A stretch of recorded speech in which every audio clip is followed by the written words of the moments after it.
WIFTVPN.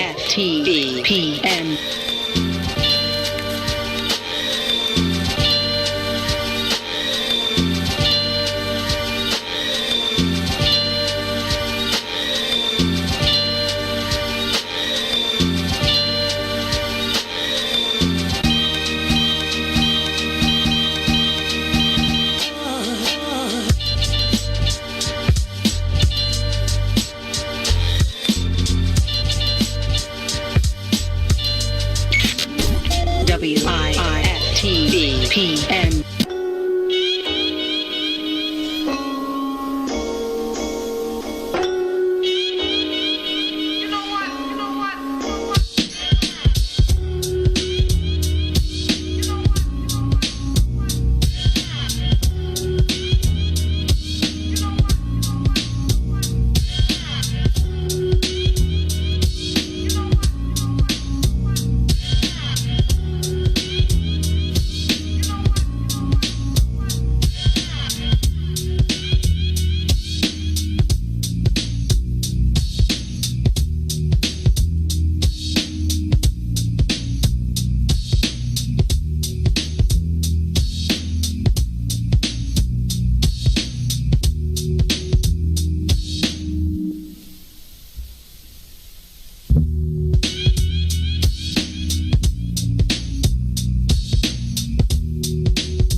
Boys, step aside.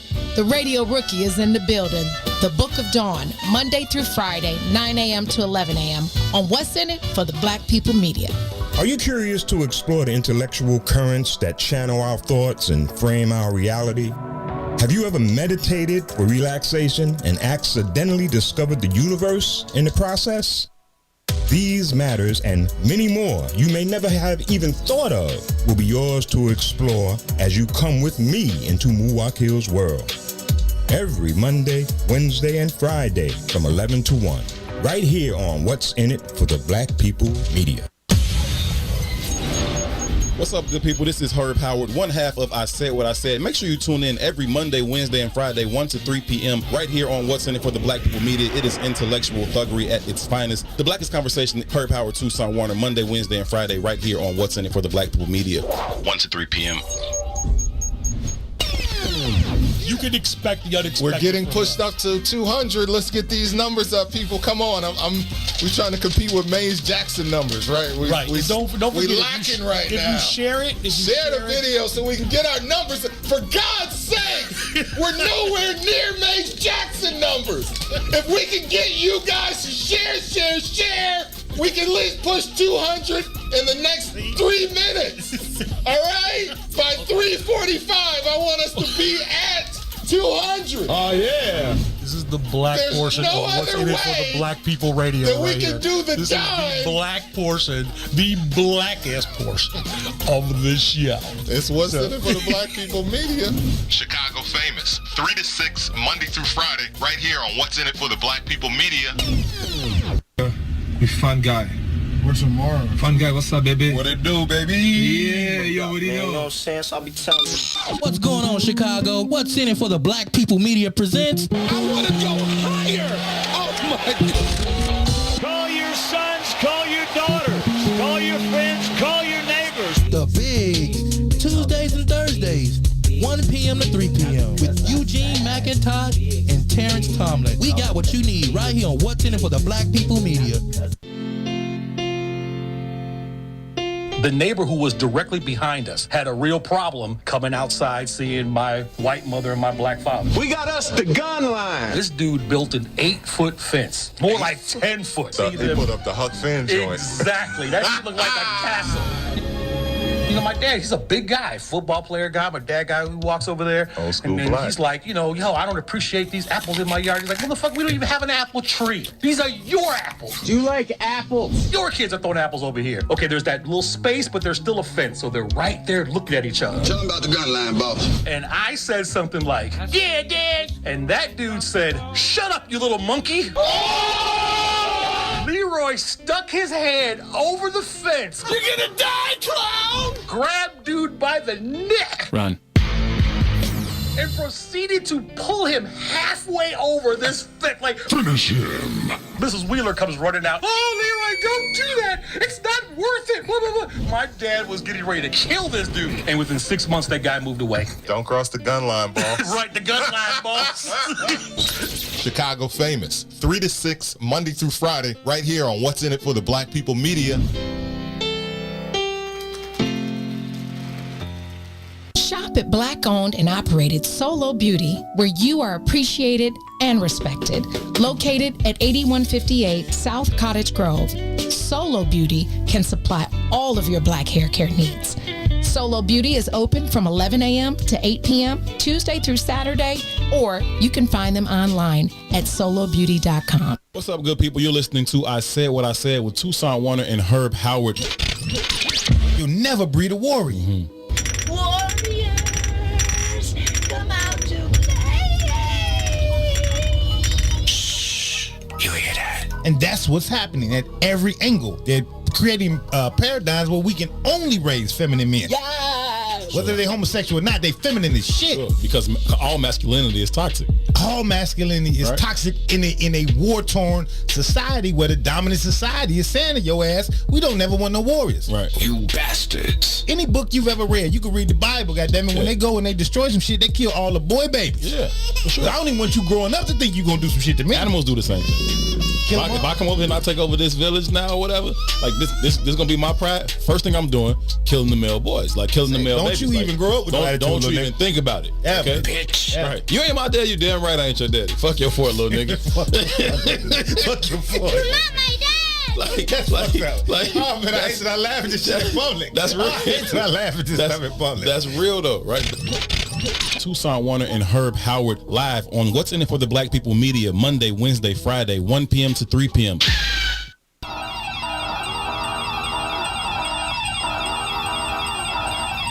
This secure moment is brought to you by Secure Home and Automation, your premier authorized Bring security dealer.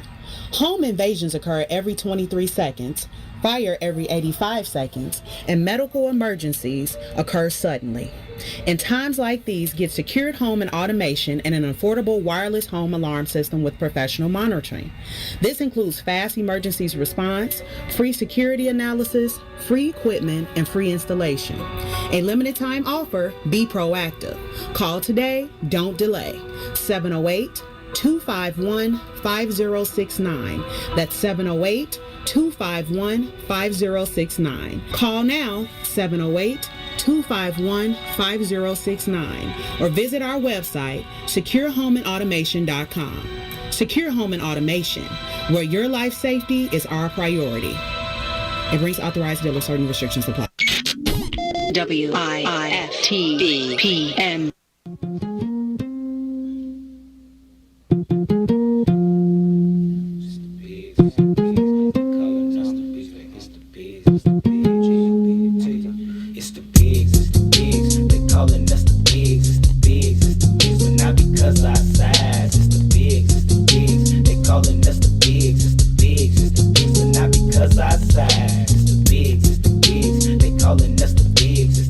Happy Tuesday, family. You know what that sound means.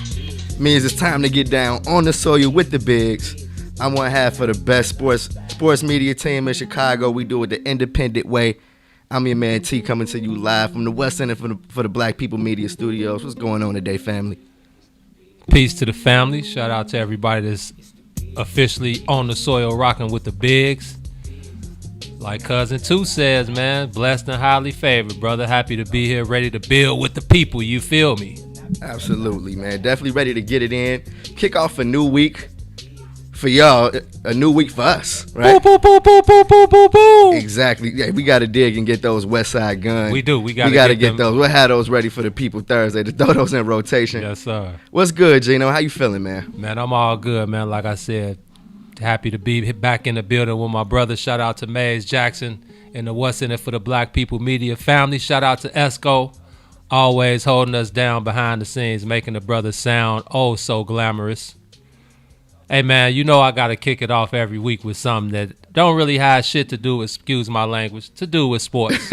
You got to apologize after cursing out? My mama is watching, man. That's right. Look, brother, I'll be 44 Thursday. Hey, you got to respect it. And I'm going to apologize before I say a cuss word. Because my mother does that to me. Add me to the group that knows I'm probably never gonna curse willingly in front of my mom. Nah, man, even though she probably know I let them fly, but still, 100%, they know what we do. But that's how much respect we have for Mom Dukes and our elders and just the people in general, man. We can get our thing off without using profane language. Exactly. Depending on the topic, maybe we'll try to filter it out. Maybe we won't go super hard. Some topics they deserve it, but for most topics, man, we can keep it. Exactly. Keep it PG-13. We can keep it Paul George. No Paul George. Paul George. We'll keep it censored.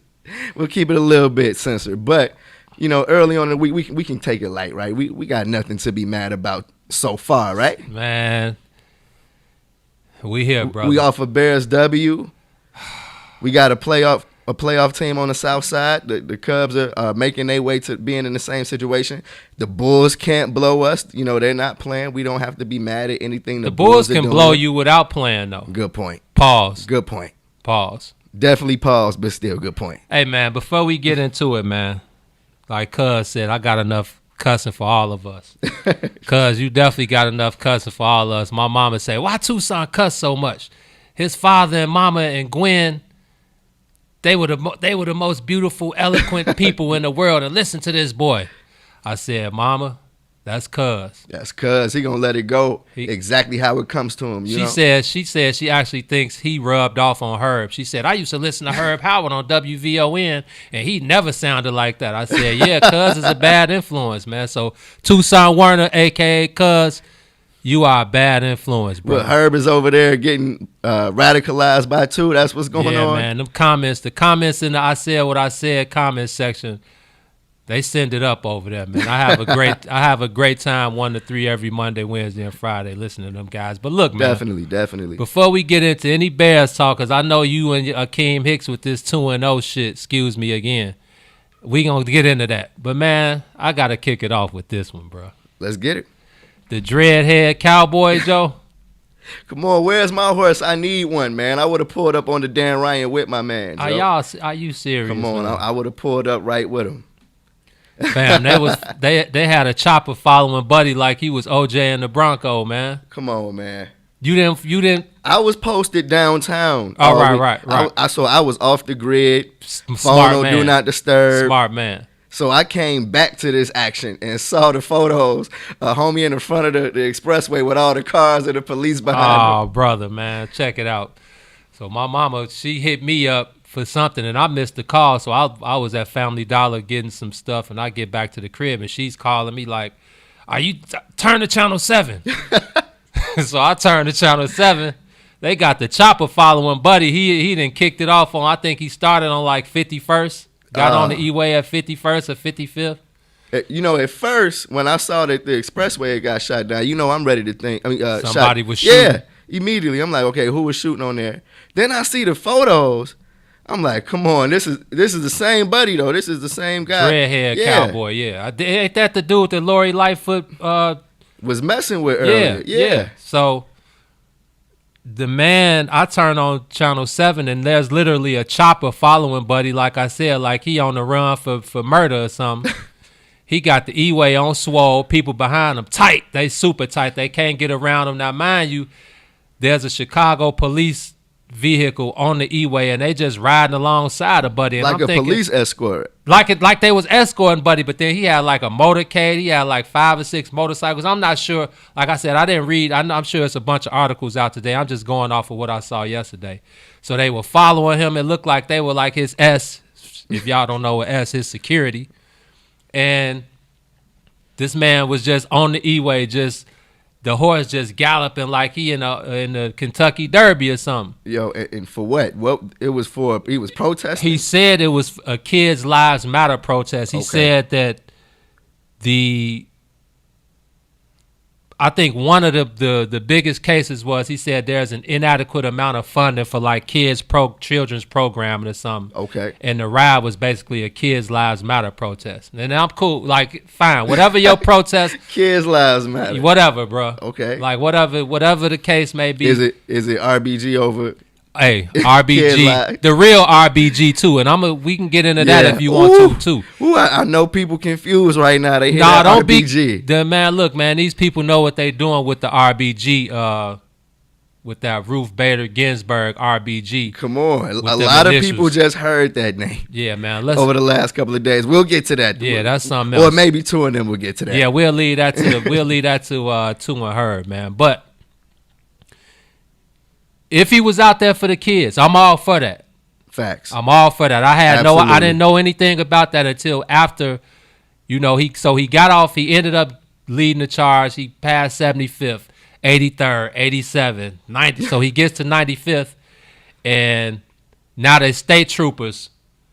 It's like 3 state troopers on the E-way. And they I felt like they were like bargaining with him at first because that's what it looked like. They like, look, man, just please get off the E-way. You holding up traffic. How can we end this? You got this horse who I'm sure ain't used to concrete because it looked like one of his hooves were bleeding or something. Oh wow. Yeah, the horse. Wow. The horse looked like he was struggling a little bit. So he finally got off on 95th. So of course, folks and them, everybody from Princeton Park in the area. Man, everybody was out there with their phones. My mama asking me, why do they have their phone? I'm like, they on Facebook Live saying, man, folks, we out here, G. That's the news of the day. Period. Like, this is CNN of the hood, man. So they finally pull him over. They get him off the horse. He stands up on the horse, throws his fist up. Yes, sir. For Black Power. Like I said, I had no idea he was out there protesting for the kids. So off the horse with it, okay. It kind of makes sense now that now that I'm getting the gist of his whole purpose of being there. But he stood up on the horse, threw his fist up. They finally got him down, threw him in cuffs, put him in the car. I don't know who took the horse. Threw him in cuffs and they threw him in cuffs. Oh, they threw him in cuffs. The state police. Okay. Threw him in cuffs, put him in the back of the car. Somebody took the horse, and that was the end of the broadcast. So that's definitely the 2020 version of the Bronco high-speed chase. It's a slow motion horse, actual Bronco chase. Fam, if you could have seen the chopper following this dude from 55th to 95th, yes, it was the 2020 version. We got to bring homie on the soil. Who do we call? Who do we talk to have him as a guest on one of our, upcoming episodes? We got to have homie ride in on the horse into the studio. Well, I'm pretty sure he ain't got that horse no more. Like Cuz just said, they trying to hit Buddy with the animal cruelty charge. Yeah, you know how they as soon as you said that, I'm like, damn. You know how they feel. Easy play. Come on, especially with a black guy on the horse. It's like, first of all, where did you get the horse?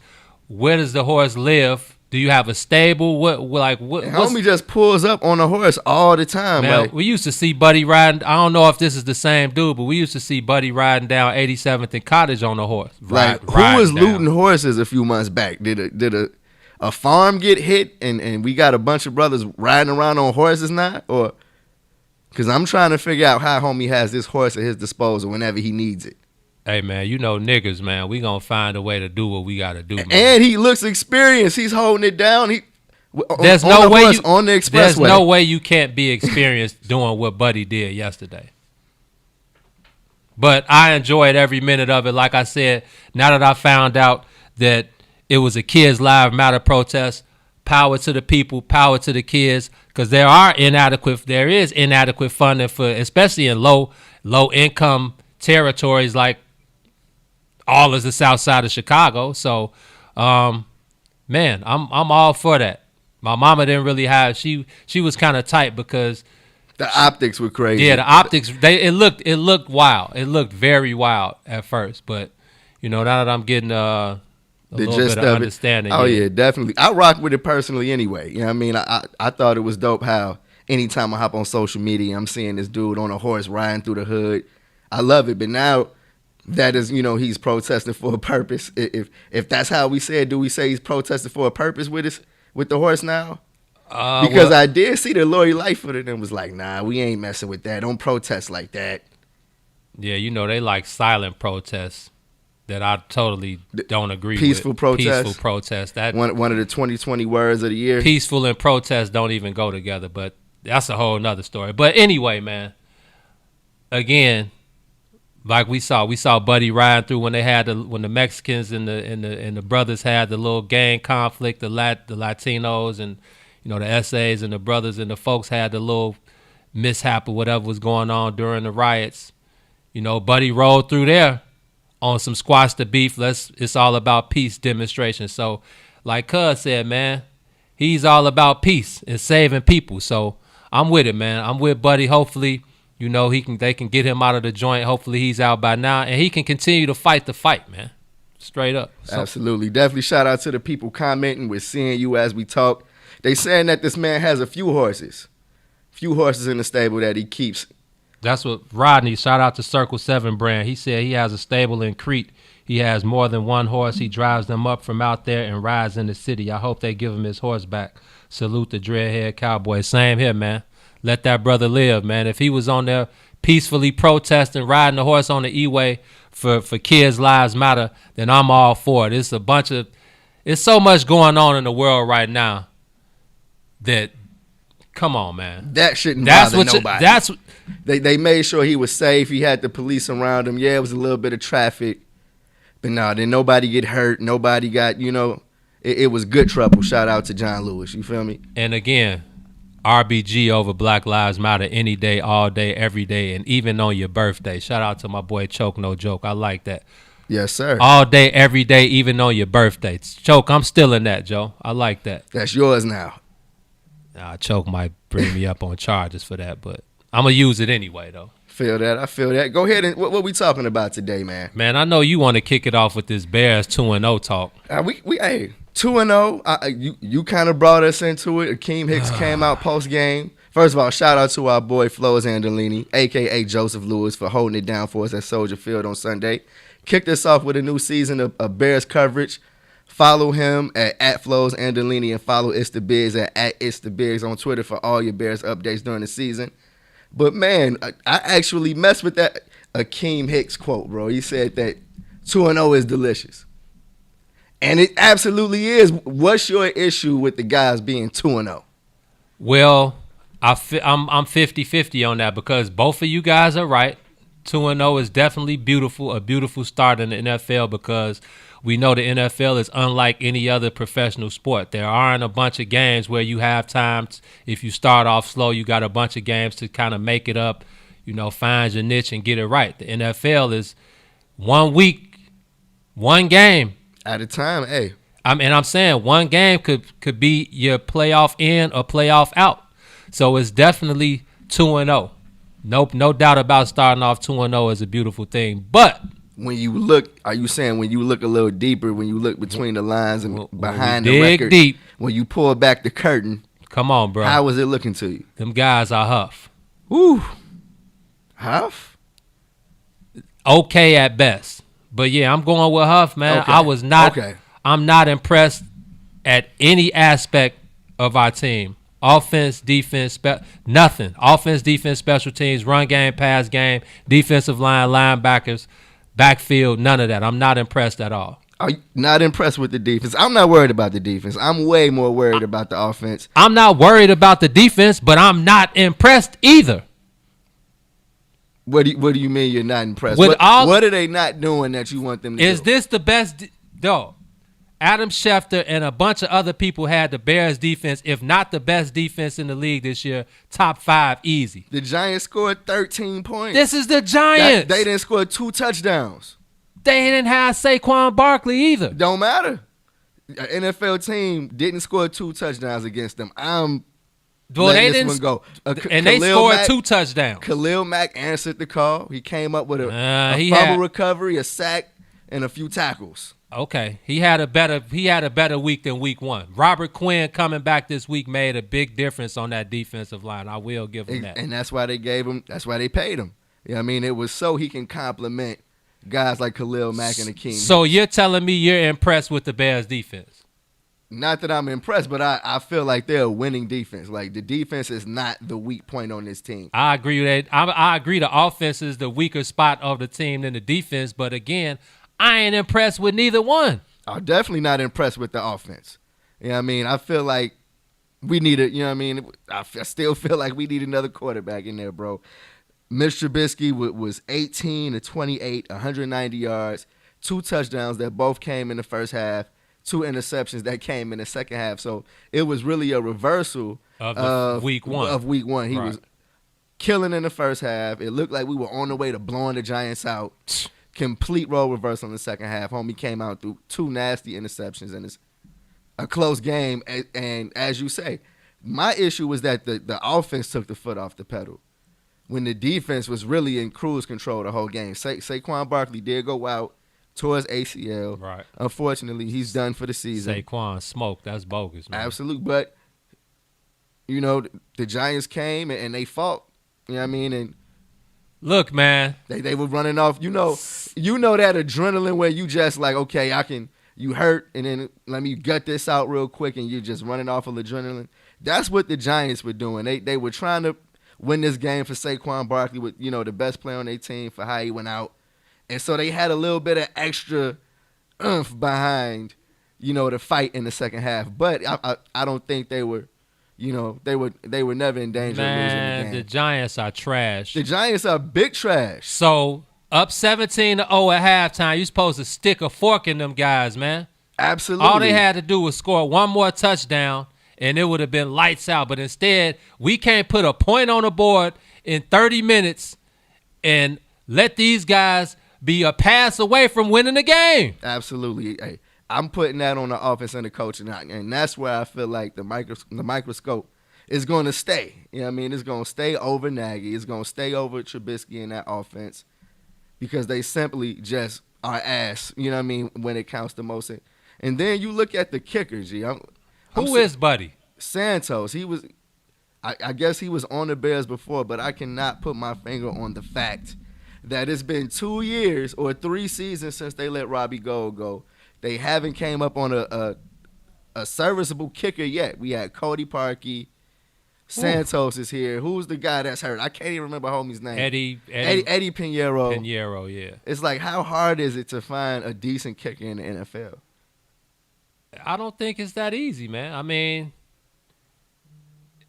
especially now. A decent kicker, you can't go get a guy that's been cold like on for years. You can't go get a veteran. This ain't the 80s or the 90s, man, where kickers were highly valued. I don't think kickers are valued like they were in the 80s and 90s, man. Kickers were like an essential part of your football team back then, man. I could name so many kickers, punters, and kickers. They're still an essential part of your team. They will lose you games. They are, but yeah, you're right. They will lose you games. I feel like kickers can win or lose you 2 to 3 ball games a year. That is absolutely true. But I also think that it's not as easy as people think to go and find a decent kicker. These kickers be huff, man. Whatever the standard is for the league, I'm sure the Bears are coming in way under that. But isn't that how the Bears come in anyway?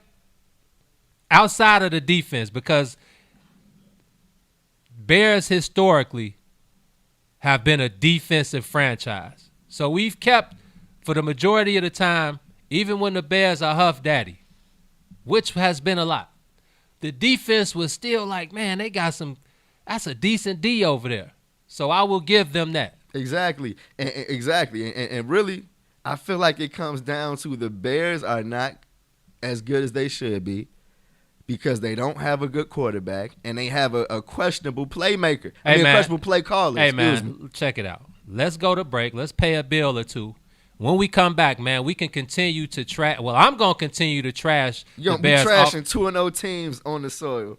Hey, man, we trashing 2-0 teams. Our home team at that. People that we going to ride with regardless. They definitely got some issues. We got to keep it real. So we'll be back. Let's pay a couple bills. You're on the soil rocking with the bigs. WIFTBPM. Shop at Black-owned and operated Solo Beauty, where you are appreciated and respected. Located at 8158 South Cottage Grove, Solo Beauty can supply all of your black hair care needs. Solo Beauty is open from 11 a.m. to 8 p.m. Tuesday through Saturday, or you can find them online at solobeauty.com. When you need vibrant, colorful gear that offers high-performance material that keeps you cool, call Agent Huff Custom Gear. Let us take your expressions and create something new for your everyday wear, your bedroom, or bath. For all your needs, we offer custom sublimation, silkscreen, vinyl, and embroidery. You can reach us on all things social at Superhero Huff. www.superherohuff.com or 630-476-9191. Hi, I'm Dr. Willie Wilson. People in Illinois have been crying out for justice, equality, and fairness from their government for years. And it keeps getting worse. Unfair taxes, laws that unjustly imprison nonviolent offenders. The rich get richer, and the everyday people suffer. It's time for a change, and with your help, I'm here to do it. I'm asking for your support as I run for U.S. Senator in 2020. Paid for by Willie Wilson for Senate 2020. You're listening to The Bigs with Eugene McIntosh and Terrence Tomlin. He's bare-chested, baby. Right here on What's in It for the Black People Meet.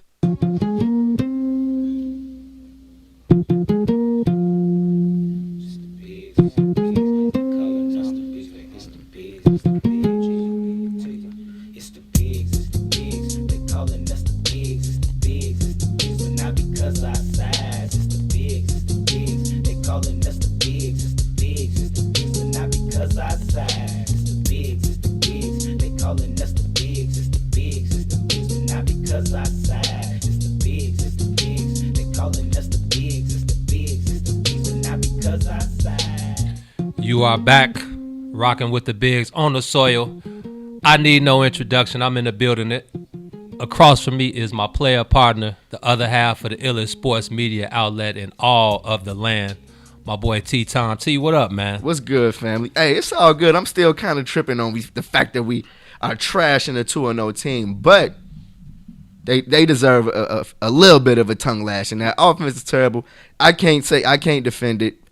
But I want to know how you feel about the man Matt Nagy and his play calling and the position that he puts his offense in. I know you got some strong feelings about it. The same feelings I had last week, man. It's like, what adjustments do you make in the offseason, man?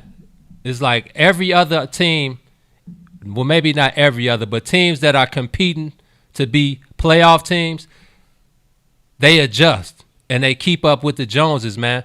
Why hasn't the offense sped up any, bro? Man. Why is Mitch Trubisky still in the pocket like he Tom Brady or Drew Brees, man? I felt like Mitch Trubisky got out of the pocket a little bit more, but it still comes down to the fact that he's inaccurate and a bad decision maker. And basically, to answer your question, Gene, I feel like the kicking situation, it goes hand in hand with their issues. And like you said, their lack of improving their weaknesses.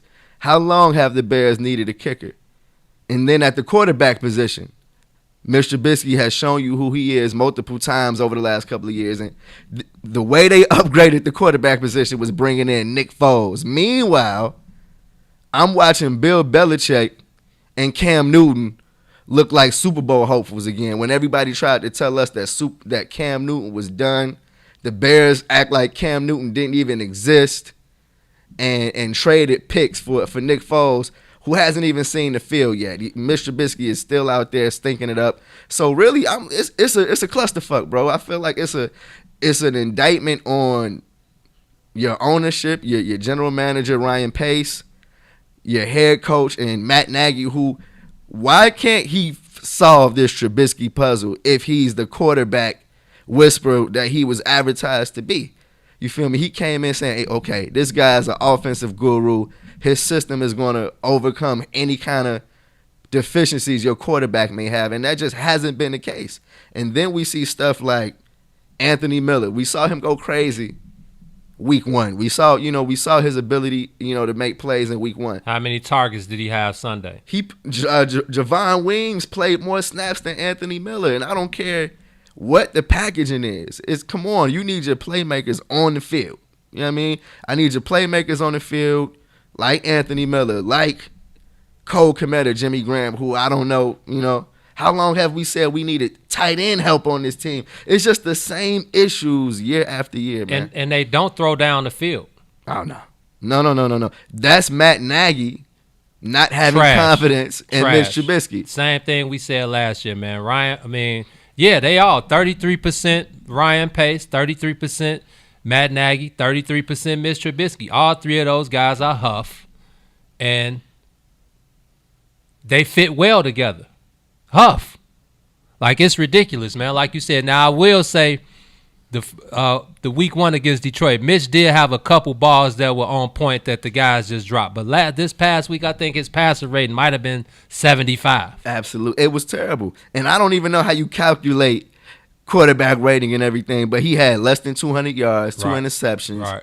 Come on, that's not a good day. I think the play calling sucks. I think, again, you got to be able to keep up with what the rest of the NFL is doing. That's the only way that you're going to be able to compete. And when you see, and I'm not saying be Patrick Mahomes and Lamar Jackson, but you have to find some type of offensive flow. You have to find something in there that can make your quarterback as efficient as the offense will allow him. Like you said, we got Cole Kmet and the end of Jimmy Graham and Javon Wings, but we also got Anthony Miller. The rookie looked decent. Well, what's his name? Moody? Yeah, Mooney. Mooney definitely is a guy that looks like he's going to be an impact player. And then Allen Robinson is there. Yeah, he hasn't been signed yet.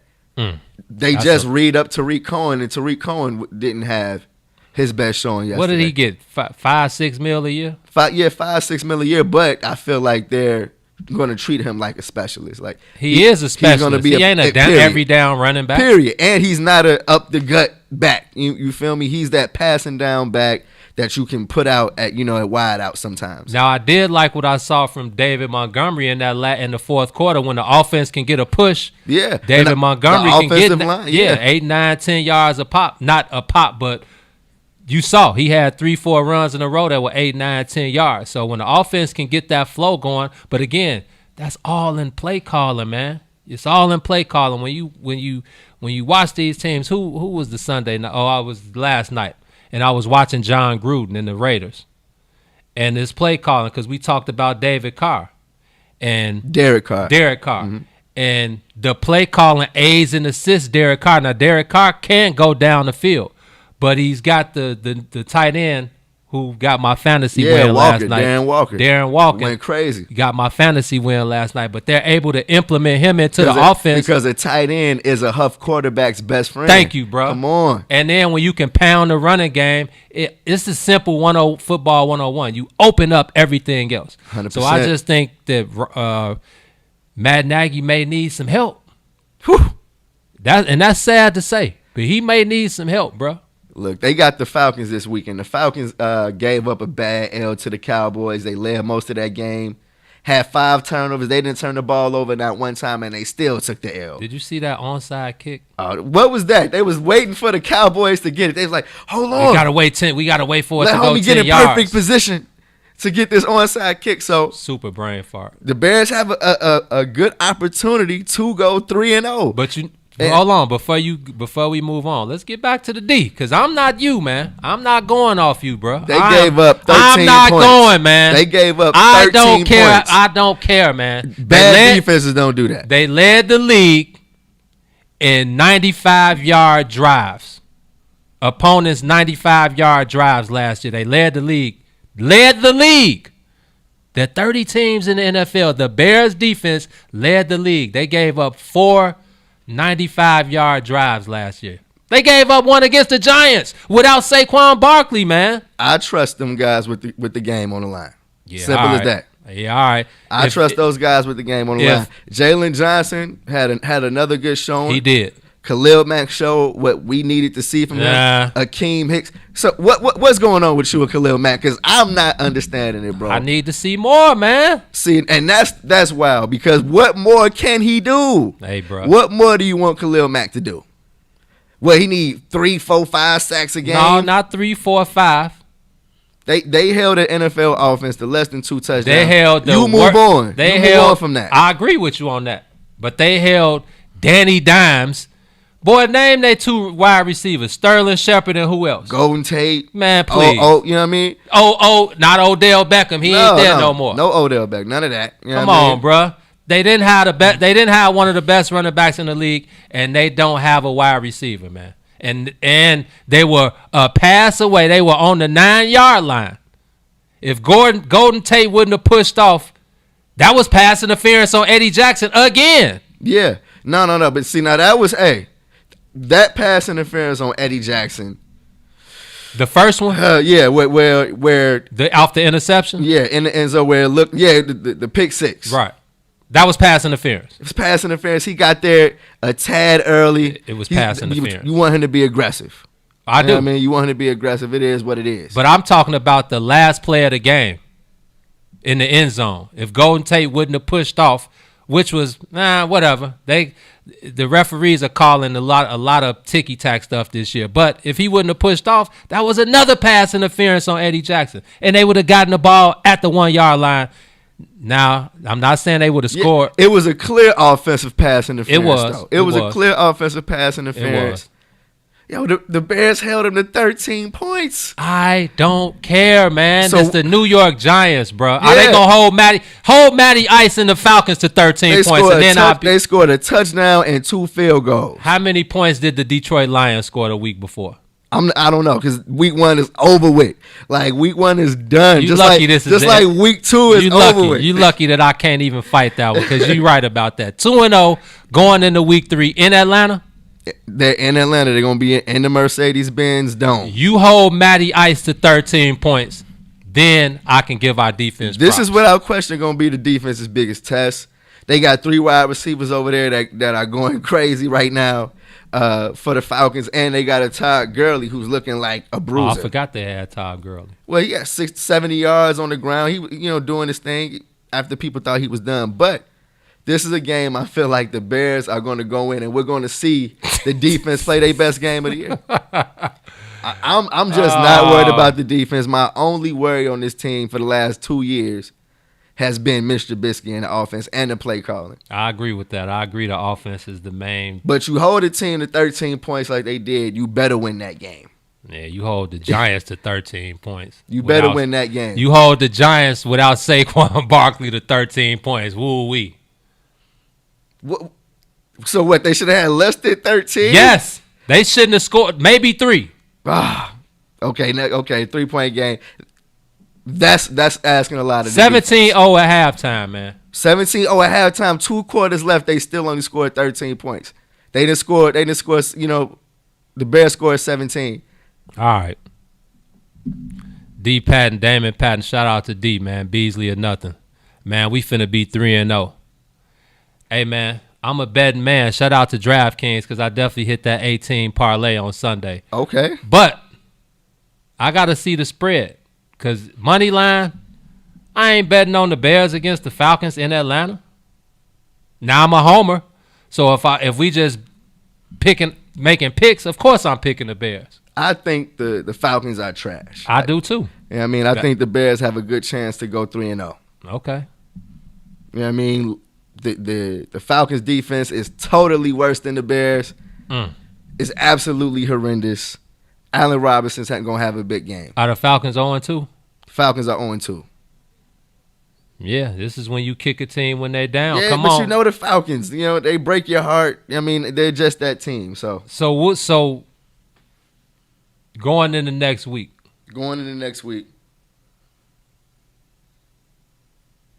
What do we do? You try to win the games the same. You try to win the game the same way you won the first 2 weeks. Gut it out. You feel me? If it comes down to the final play, like it has the first 2 weeks, the Bears could easily be 0-2. Now, you and Akeem Hicks, I can't argue with you guys, because 2-0 sounds sweet. But like you said, when you pull the curtains back and you lift the skirt up on these guys, I'm going to keep that comment to myself. Come on, finish that. What's the finish? What's the last? Because I feel like if you win a game in NFL, you can't be mad about how you got it. I agree. Yeah, I mean, going the next 7 days with a W is way better than having that L on your record. But you got to be able to make those adjustments, man. Now that's what it is. Are they going to be willing to make the adjustments? Is Mr. Trubisky going to put together a full game? How long before Nick Foles enters the system?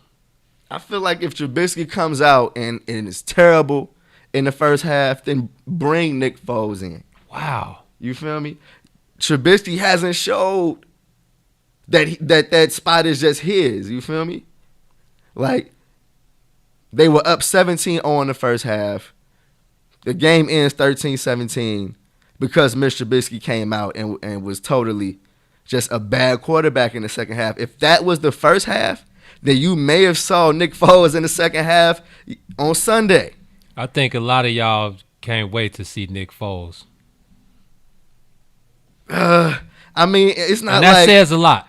But see, it's not like it's unwarranted. It's not like Mitch is getting the short end of the stick and we just want to see Nick Foles play because he's like a great quarterback. No, Mitch Trubisky has been Mitch Trubisky in the first 2 weeks. You know that he can come out, he can have a good half, he can have a bad half, or he can have a terrible half.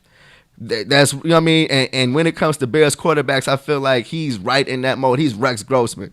You feel me? He's that prototypical Bears quarterback. You know that you're going to get either a hot Mitch Trubisky or a cold Mitch Trubisky. He's Rex Grossman. It's just, and I say that because it's just no in between with Mitch.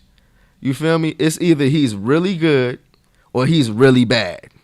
And you're no gray area. It's no gray area. You're running 3 and outs, or you have a scoring drive. You feel me? But we both also agreed that this has a lot to do with the play caller. You said you would give Nagy what, 33%? Yeah, I'm gonna give Nagy 33. I'm cutting that down to 25%. So Nagy 25%, Ryan Pace. I'm dumping Nagy's the rest of his percentages on Mitch Trubisky. I just think he's a bad quarterback that makes bad decisions and he's inaccurate. You know what I mean? And that's what you're going to see most of the time from Mitch Trubisky. Bring on Nick Foles, fam. Why waste your defense? Whatever you have left of them, why? Why do this week in and week out with Mitch Trubisky? When you traded for Nick Foles, at least give your offense a chance, man. Give guys like Allen Robinson and Anthony Miller a chance to play with the better quarterback on the team. I see guys saying that Rex Grossman took us to the title. Stop it. Kyle Orton took us to the title. Please remind. We need a history lesson on the soil then, bro. Because Rex Grossman took a tag team tag. Okay, he got tagged in the NFC Championship from Kyle Orton. Kyle Orton is the man that put in the work that season. And that's the same thing. What's buddy Carson Wentz? He took Philadelphia to the promised land, and Nick Foles basically just didn't blow it. He did throw a couple touchdowns in the Super Bowl. I'm not going to take that away from him. But this is a guy that didn't play it down last year, and this is who you want, man. This is who you calling on to be the Bears' savior over Mitch. A savior, not necessarily, but a better quarterback, yes. I don't think Nick Foles can be a better quarterback than Mitch Trubisky. You don't think the quarterback that won 3 playoff games and a Super Bowl can be better than Mitch Trubisky? That Philadelphia Eagles team was so much better than the Bears. Did they beat us that year? Or was that the next year they beat us? That was the following season. Okay. That was the following season after the Eagles won the Super Bowl. I think that was a well put together, well oiled train over there in Philly. I think Nick Foles did his job. Again, I'm not taking that away from him. But Carson Wentz was the guy that got them guys to whatever their record was to lead them to the Super Bowl. If that's the case, then I need to see it. If Nick Foles can't be better than Mitch Trubisky, then I need to see that, because then everybody needs to go. Then, Ryan Pace has to go. Matt Nagy has to go. Trubisky has to go. Nick Foles has to go. Maybe even Khalil Mack has to go, because that's probably the only way that you rectify the situation is by trading him somehow and getting a draft pick, since we traded all of our first-round picks for the next couple years to get him. Blow it up. Yeah, if Nick Foles can't be better than Mitch Trubisky, then completely blow this whole thing up. It's absolutely no reason to hold on to Matt Nagy or Ryan Pace, because they've exhausted every single one of their lifelines. You feel me? I definitely think Ryan Pace has exhausted his lifeline. I need that guy out of here. If Nick Foles can't be better than Mr. Trubisky, while we watch Cam Newton, but did you guys go toe to toe with the team that's with that's probably going to have the MVP. Russell Wilson's looking like the early MVP. Cam Newton and those guys went toe-to-toe with them. I don't want to see the Seahawks versus the Bears right now, okay? You feel me? I don't want to see that game. The Bears right don't now. want to see the Seahawks versus the Bears. Yeah, so that's what all these indictments, everything that you just brought up. If it is the way you said it, then yes, cancel the whole damn situation.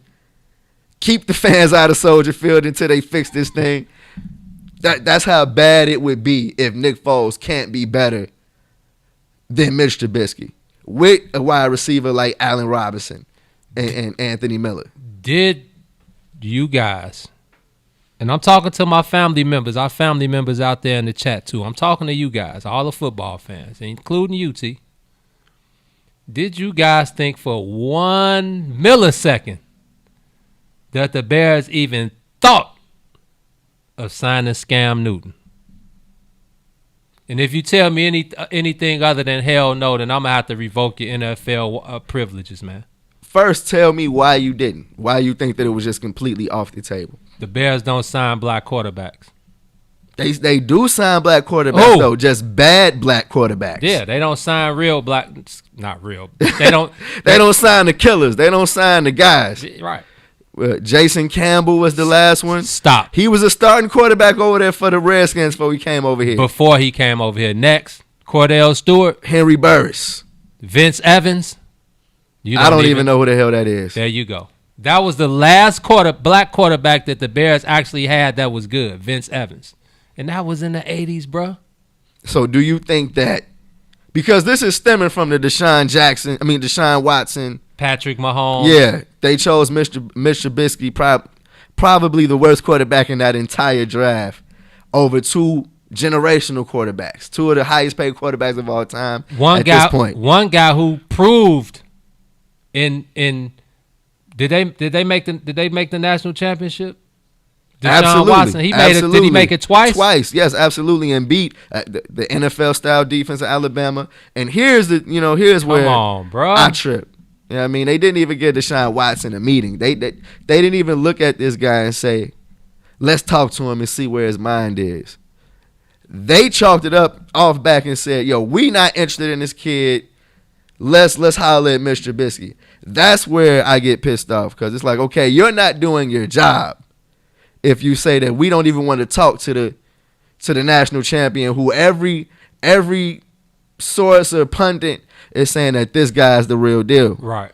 You know what I mean? They chose a cat, and now it's teasing. See, now it's going along white privilege lines. Come on. Mr. Trubisky. Come on. Half of the work not even half of the work that Deshaun Watson put in. What did he play? 10 games? 14? Didn't even start a full year for North Carolina. Come on, man. And then Patrick Mahomes, a guy who's was a gunslinger in college and got the genes in his bloodline, bro. Period.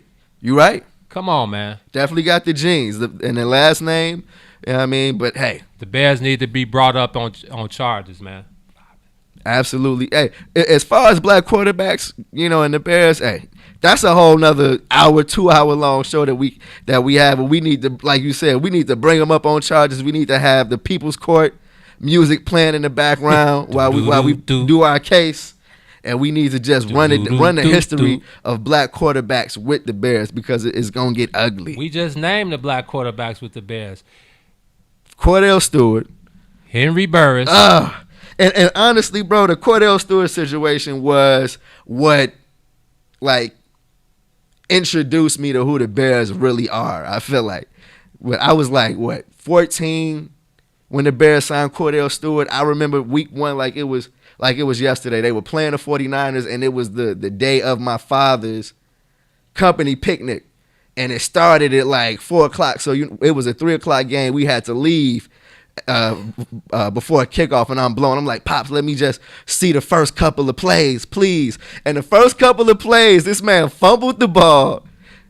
The 49ers went and scored a touchdown. And then the next drive, this fool threw an interception. I'm like, Dad, what's going on? Man, he was trying to tell you, let's get up out of here. He was like, let's get up out of here. Let's go do something else before we got to witness this travesty that's about to happen. He was trying to let me know then, but I totally know now, because what has it been? It's been Cordell Stewart. And you just talking about the other quarterbacks they've had. Jonathan Quinn, Craig Krenzel. And see, that's where... Oh, man, who? That's where I feel like, okay, let's look at the entire picture. The Bears don't like good quarterbacks, period. Like, they got something against good quarterbacks regardless of color. You feel me? The Bears, the greatest quarterback of all time in Bears history is Jim McMahon. And the punky QB, low-key, I mean, the punky QB was decent, but it was because of that superb D sweetness in the rest of those guys that the punky QB could be himself. I never saw him play. I was born in 89, dog. I don't care about Jim McMahon no more. You feel me? I don't want to hear that he's the best quarterback in team history. Please get that out of here. Like, hey, bro. I'm so tired of hearing the Hey, Super bro. Bowl shuffle Hey, and all of that. I was gonna ask you who had the best verse on the Super Bowl. shuffle. Come on. When you bring it that way, Was it come Sweetness? on, it was Sweetness. I performed this song in school. They called me Sweetness because I like to dance. Running the ball is like making romance. Come on. I think there were a lot of quotables on the Super Bowl shuffle. I like each verse for what it was worth, man. Them guys, I don't know what the hell had me singing the Super Bowl shuffle this morning. Maybe it's your 2-0 wearing off on me. You thinking that the Bears are on the Super Bowl run after 2-0? I'm definitely not. What about do you remember the R.W. McQuarters? Oh my Super God. Bowl shuffle? Oh my God. Monsters of the Midway remix though. R.W. For McQuarters. the true Bears fans out there, we need somebody to find that on YouTube. R.W. McQuarters. R.W. McQuarters with the bars for the remix of the Super Bowl shuffle. The year they lost in the first round. Hey man, R.W. McQuarters. What was my man that they called? His nickname was Toast. Vesty Jackson. You remember? Oh no. Is that before your time, Vesty Jackson? I know the name, but it's totally before my time. His nickname was Toast because he used to get burned out there. Come on, y'all. Everybody out there, y'all remember Toast? What's good with that nickname? Come on. Getting killed, we call him Toast. Toast, Vesty Jackson. Hey, my man said, hold on, let me find it. Rodney Harris said, does the R word fit the Bears organization as it pertains to black quarterbacks? What do you think? Duh. Hey, you know what? The fact that, you know what I mean, that they have, you know, breezed over so many good black quarterbacks, I feel like is, if it looks and smells like the R word, you know what I mean, abso-fucking-lutely, man. Deshaun Watson, Cam Newton, they didn't even want to pay Cam Newton the minimum. Cam wasn't out there looking to break the bank. You feel me? He already broke the bank. He's just trying to play for the love. And you can't tell me why he even was considered being done. If he was hurt, how many times has Peyton Manning come back from injuries? Or Tom Brady?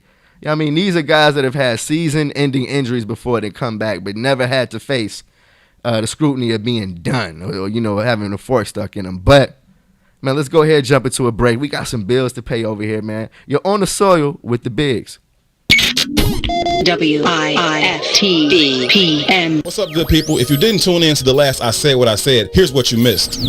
Herb Howard and Tucson Warner here on What's in It for the Black People Media, and we're joined live in studio by Erica Ford Oliver. Hey. When we decided to broach the topic of relationships, over the years we seem to have lost some of the strength in that foundation in terms of the relationships for black men and women in our communities. On the women's side as it is on the men's side. That's what I right? heard. That's what I hear. That's very, very true as well. I'm really trying to help. Well, the secret is you got to coordinate.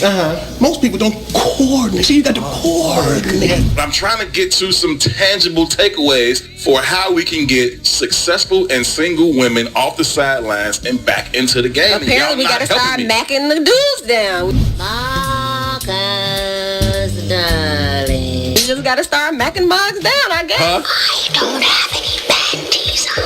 Stop watching Insecure, man. Insecure is life, okay? Call me Lifetime, bitch, because I'm bringing the drama. Listen. Say what I mean? Insecure, that shit happened for real. For real. Oh, he's with you now, girl? Then why he come running back? I'm not hip to this shit. I'm not hip to the show.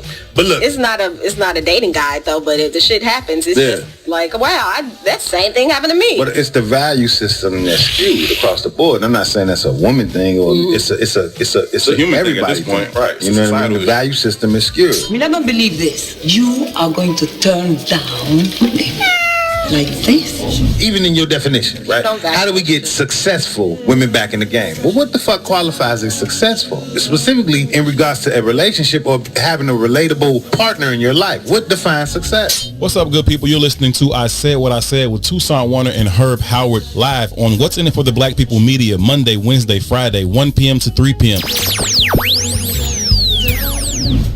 When you need vibrant, colorful gear that offers high-performance material that keeps you cool, call Agent Huff Custom Gear. Let us take your expressions and create something new for your everyday wear, your bedroom, or bath. For all your needs, we offer custom sublimation, silkscreen, vinyl, and embroidery. You can reach us on all things social at Superhero Huff. www.superherohuff.com or 630-476-9191. He is joining Chicago famous Mr. Rick Party. I remember meeting the Brat before she was big. We were going to Jack the Rapper conference in Atlanta. Jack the Rapper again. So she's sitting, waiting for a plane. She got her braids in her hair, got her overalls on, and she saw me walk up to the gate. She's like, Rick's Party, oh my God! She's doing all of that. I said, well, who are you? She goes, I'm the Brat. I'm a new rapper from the, I live on the West Side. I'm with Social Def. I'm about to meet Jermaine Dupri. I did some on Chris Cross's song. I think it was it The Bomb or something like that? Or Right. Yeah. She did some on there. So that was my introduction to her. So she would come back to my show every now and then and help me introduce the Coke Top 99. I remember we played a home jam and had people judge her song, right? And some people like, it's all right, it's okay. And she's like, yo, Wow. Straight West Side, man. It was crazy. Straight West Side. Yeah, so. Chicago famous, 3 to 6, Monday through Friday, right here on What's In It for the Black People Media. WIIFTV-PM.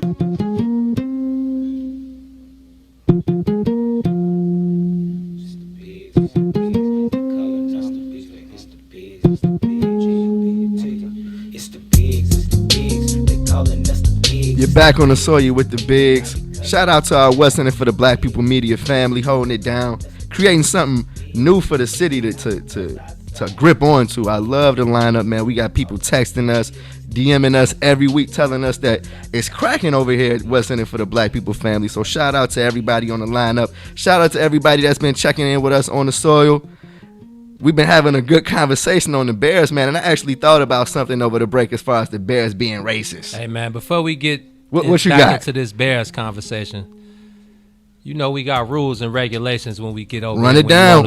Excuse me. Run it down. When you tap in with the bigs, when you lock in with the brothers, we need you to smash that like button. 1. Smash that share button. 2. Smash the comment button. 3. And if you can, show the brothers some love, man. You see the stars at the bottom of the screen. Give the brothers a couple stars. Help us continue to push this culture forward. Help us continue to push this great content out to the people. You see the stars at the bottom. 1 star, 10 stars, 100 stars, 1,000 stars, 10,000 stars. Please run up all the stars that you can. I know we got a couple ballers. 20,000, 50,000, 100,000. I'm looking at the comments. I'm looking at the people in the comments. I see a couple ballers, man. So go ahead, throw the brothers 20,000 stars if you can. If not, any type of support is very much appreciated and always welcome from the big. So we appreciate it. Now back to your. Okay. I just got to throw 2 names at you. And I feel like it speaks for itself. Brian Urlacher. No way. And Mike Dicker. No way. 2 of the faces of the Bears. No way. As racist as they come, what does that say about the organization? Everything. Enough said. Gino, we made some picks last week. Week 2, we kicked it off because week 1 was just our preseason. We not even going to run down our records for week 2. But, man, let's go ahead and see how we did.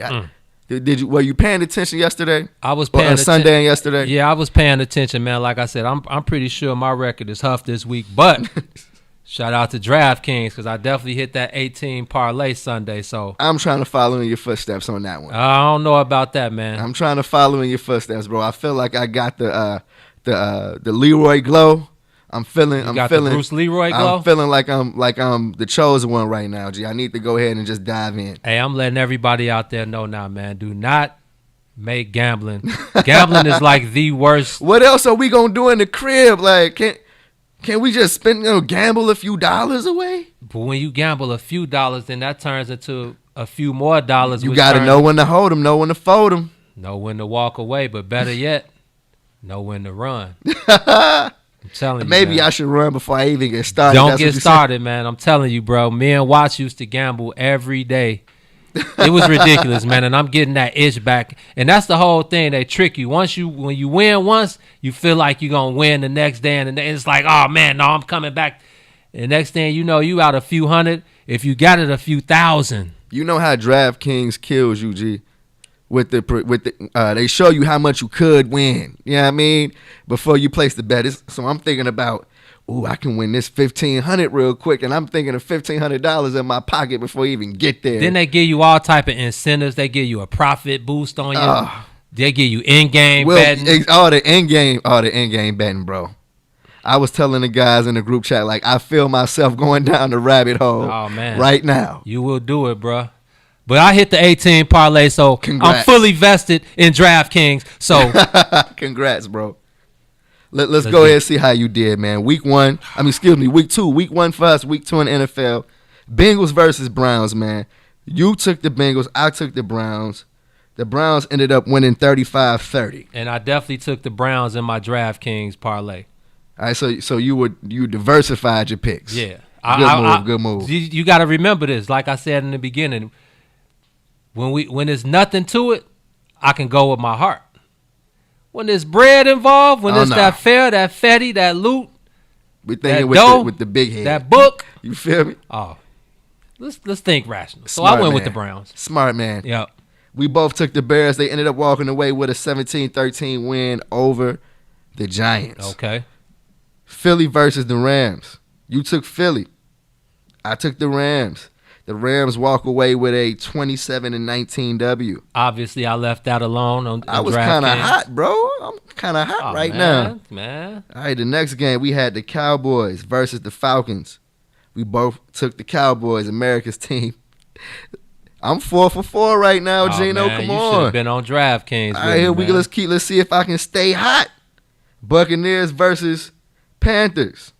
We both took Teddy B. We both took Carolina. It was nasty for those guys. I took Tom Brady on DraftKings, though. L's. Jets versus Niners. That was my upset picking. Ooh, I was upset after that pick. I know I didn't get this one. The Jets ended up getting beat down 31-13. We both didn't. I take the Jets. No, I took the. Oh, excuse me. Yeah, you did remember? take the Jets. I took the 49ers. Because the 49ers let me down the first week, so I was so tight from the first week. I just went with the Jets. Steelers. We both. I'm Steelers, sure we both Broncos. took the Steelers. We both took the Steelers. We both get a W for that one. Yep. Next game, bro. Titans versus Jaguars. This was a very good game. It was. The Titans ended up walking away with a 33-30 win. Yeah, I was at Wrigley watching the TV like, man, don't screw my parlay up, Tennessee. But they came through. They came through for you in the end. I took the Jaguars, so I'm taking the L on that one. Okay. You took the Titans, so good move for you on that one. Yep. Next game, Lions versus Packers. This is another one I tried to predict the upset. I did the dummy. Come on. Yeah. I did the dummy on that one. Aaron Jones went crazy. I think he had like 50 fucking fantasy points. Okay. The Packers. Is he the running back? He's the running back. He went crazy. I had him on fantasy last year. Yep. The Packers walked away with a 42-21 W over the goddamn Detroit Lions. A-Rod ain't going, man. I'm taking an L on that one, man. The next game, Bills versus Dolphins. The Bills walked away with a 31-28 win. We both took Buffalo. Okay. Shout out to the Griselda guys. Shout out to the Griselda guys and the Butch. Sometimes you don't always have to keep it sports related. We went with Buffalo because it's family over there. The only reason, man. Cardinals versus the Washington football team. Cardinals came out victorious. We both went with the Cardinals on that one. Kyler Murray Gina, hey, we good. both doing. No wonder you got busy on DraftKings. You got a pretty decent record over here. Ravens versus Texans. We both took Baltimore. That's 2 W's for us. Lamar didn't really rack me up too many points on fantasy this week. They had like 260 rushing yards. Okay. They went crazy on the ground. You don't see that a lot in today's NFL. Next game, Chiefs versus Chargers. Overtime game, bro. It was an overtime game. Another one. I got to the crib, and I'm like, don't tell me the Chiefs are going to be the guys to blow my parlay. The guys who I had two, I put them in 2 bets, and these are the guys that's going to jag my Schmitty. But what's Buddy that made the 58? Do you remember That's his name, 58 from now on, because he hit it 3 times. Man, brother, shout out to you for bringing my parlay to fruition and getting me my few dollars. Next game, bro. Patriots versus Seahawks. That was the game of the week to me. It went down to the last play of the game. Cam Newton tried to bully his way into the end zone. It didn't happen. Seahawks stopped scam at the goal line, man. Seahawks walked away with a 35-30 victory. And we both chose the Seahawks, so we walk away with a W on that one. Last game of the week, bro. Monday night, last night. Raiders versus Saints. Raiders! Yeah, hey, I had a feeling that the Las Vegas Raiders were going to do their thing. And that's exactly what they did. The Saints, without Michael Thomas, you know what I mean, had to lean on Alvin Kamara a lot. And Drew Brees just doesn't look comfortable back there. Even with Michael Thomas the week before, I watched both games because I had them in my bet. And they jagged me last night, but I did make a Drew Brees. They had the player bets over the over under for to throw on a touchdown was plus 0.5, and I'm like, Drew Brees has to throw at least 1 touchdown. So I won that one last night on DraftKings. Drew Brees plus 0.5 on the touchdowns, and the Cubs under 8 versus Pittsburgh. So I definitely won that one last night. So. What was your record? What was my record? Counting them up. I had 3 L's. I think I'm 13-3. Wow. In our first week of picks, bro. Okay. Can we get some applause? We need some audio applause in here for me. Thank y'all. I appreciate y'all. 13-3. Gino, let's count them. 1, 2, 3, 4, 5. 5 L's. 1, 2, 3, 4, 5, 6, 7, 8, 9, 10, 11.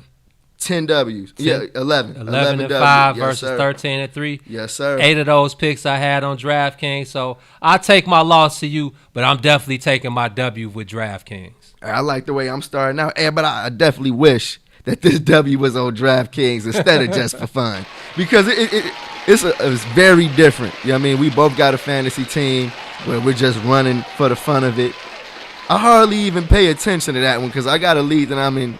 You know that I got some dollars floating around for that I just can't leave alone. And speaking of that fantasy, the injuries in week 2, man. I know. So Christian McCaffrey, you got him in our high fantasy, ankle sprain, right? Absolutely. Looking at a 4 to 6 week absence from him, but I'm feeling like he's one of those guys that's definitely gonna be trying to come back before that timetable. Super thirsty. Absolutely, man. But it was a lot of guys with season-ending injuries, man. We saw Saquon Barkley go down. We saw the MAGA King, Nick Bosa go down.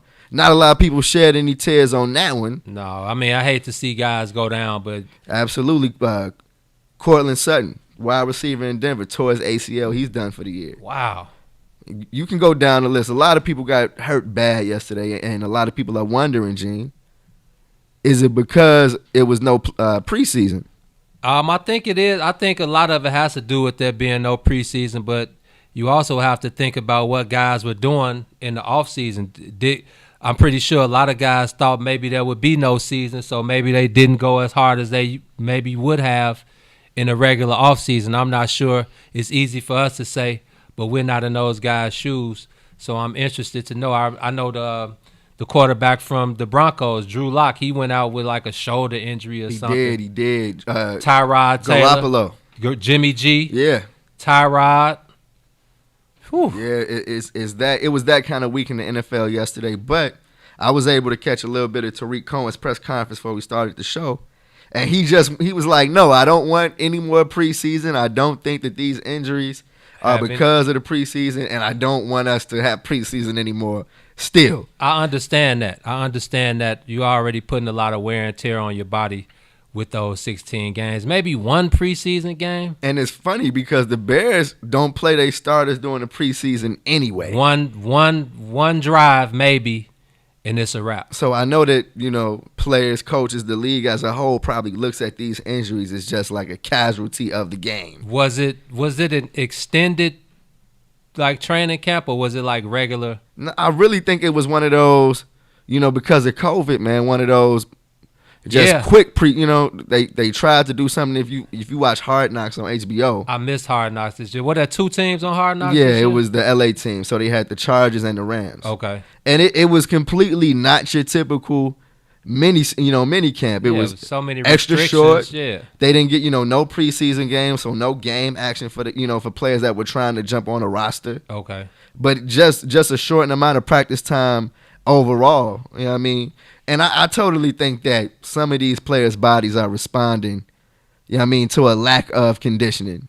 You know what I mean? Whether it be these ACL tears, because on that play that Saquon tore his ACL, the play before that, you saw his knee went, he kind of got hurt on the play before it. You know what I mean? So to see him get hurt on that next play, it's like, well, damn, who was paying attention? Somebody should have made the coach aware and kept him out a drive or something. But this is the NFL. This is the most violent sport. Your boy from Green Bay, Devontae Adams, who spent a lot of time hurt last year, right? Back on the shelf this time around. So, the injury bug hasn't really bit the Bears yet. And if it's any good in that, is that, if you have a healthy team, today or a couple of weeks from now, you're lucky as hell, Yeah, I think the San Francisco 49ers probably caught it the worst with the running back, Raheem, what's his last name? Mostart, whatever his name is. And Jimmy G, Greg Kittle didn't play yesterday because he got a bum ankle. So Nick Bosa,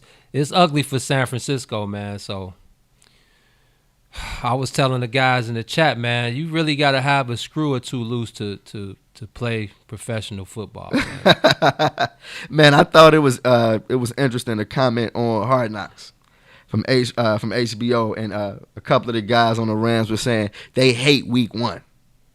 And it was like, why you hate week 1? It was like, bro, because we ain't been hit in months, bro. Like, it's never fun to go out there and start getting hit again. But hey, once we, get in the swing of it, it is what it is. The first time seeing somebody other than your teammates running full speed trying to knock your head off. Man, yeah, I was watching New Orleans and Las Vegas last night, and they were talking about the corner from the Raiders that missed some time last season. I can't think his name, but he's like, they try to compare him to like Ronnie Lott or one of those, because he was coming downhill at Alvin Kamara last night. Alvin Kamara kind of like shook him, but dude lowered his shoulder, and he was loading up to just let him have it. And one of the commentators was like, "Oh man, I just love that." And I'm like, man, but we all love that. That barbaric action. Yeah, man. He just want him to kill him, right? To take his neck off. Yeah, absolutely, man. Yeah, man. Absolutely. Man, what's standing out to you so far this year from week 2 in the NFL? Because one of the things that is tough to me is these empty stadiums. You know what I mean? That just, first of all, don't look good on TV, but I feel like in the terms of affecting the game, it's completely, impacting the game, where I feel like it's silent in the stadium, so it's not going to be a bunch of defensive penalties or defensive anything. I feel like when we talked about Khalil Mack, it's going to be harder for guys to get sacks because everybody's going to be coming off that line at the same time. But then just the optics, like, it looks terrible, G. Like a football game with no fans because of COVID. And then I think the NFL fined Pete Carroll and a few coaches, $100,000 for not having masks on? And the team, another $250. Yeah. So, all of this is still very new, and it's still kind of weird to me, Joe. It's very weird. Even like you said, watching on TV, but then, with us going to the ballparks, being that guaranteed rate for the White Sox, being at Wrigley for the Cubs. I mean, it's been 30 games, and it was still weird as hell walking into the stadium and not seeing one fan. And, the guys said it. They said it's tough to play when you used to, especially in a ballpark like Wrigley, where, like we said, on a Tuesday afternoon at 1:20 p.m., it's sold out. It's 40,000 people in there going crazy. So you're able to pick up energy. And if you're down, just say you coming in maybe not feeling like your normal self, and you can pick that energy boost up from the crowd. So, I mean, it's even more probably for the NFL, though, because those stadiums like Kansas City where it's 70,000 people, or the Cowboys Stadium where it's 90,000 people. And, again, the NFL is one game per week.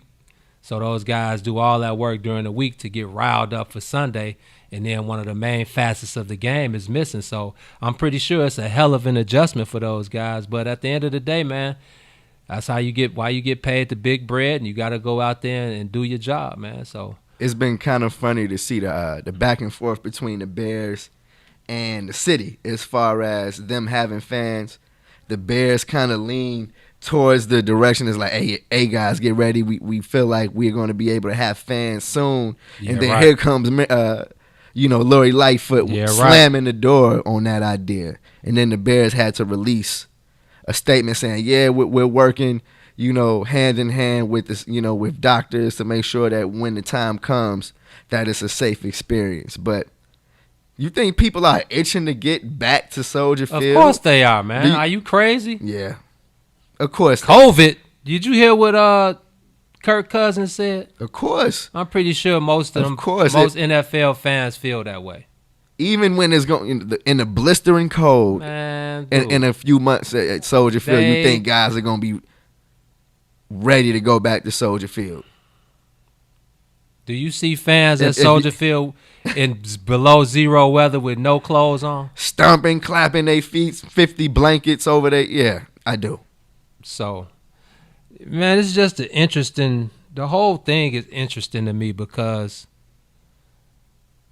so you want the coaches to wear face coverings on the sidelines. They want the Andy. Have you seen Andy Reid with the whole welder's mask? Yeah, I saw it. I see people walking down the street with those. But it's funny because when you look towards the end of the game, he was leaving that mug up. And it was all foggy during the game. So you want Andy Reid to wear a face covering on the sideline, but the guys on the field, exactly, no face coverings, none of that. They tackling each other, spitting on each other, sweating on each other, all of that, all kind of ways you can pass it. Our favorite saying for the past three or 4 weeks, man. Stop it. Or is it Uchi Wally or is it one Mike, man? What about at the end of the game when everybody's shaking up? What about that? The whole thing. I'm even when I'm at Wrigley, I can't say torn. Torn isn't the right word, obviously, but I'm really at a loss for words because I just don't get it. Like, you want guys to wear these masks on the sideline, but then remember they said at the beginning of the baseball season, no spitting. No dapping up, none of that. Come on, G. We've seen about 1 million daps in this season. Come on, man. Come on. And then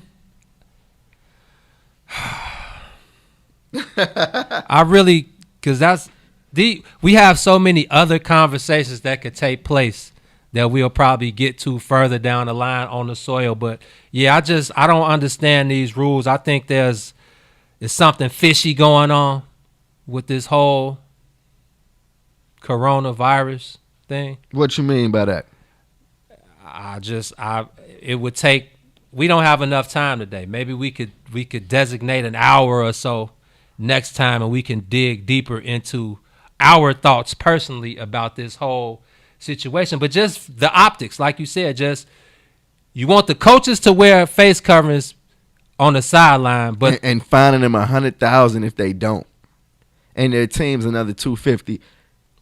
I feel like that sends a clear message. It's like, put on the mask, fam. And even if, like you said, the players don't have to do it, how could, I'm wondering how would they get over that hurdle? Should they be wearing masks under their helmets? Should their helmets have protective visors? Remember when they brought that topic up and they brought it to Aaron Donald and he was like, man, I'm not wearing that. No, I'm not. Period. Bottom line, I'm not wearing that.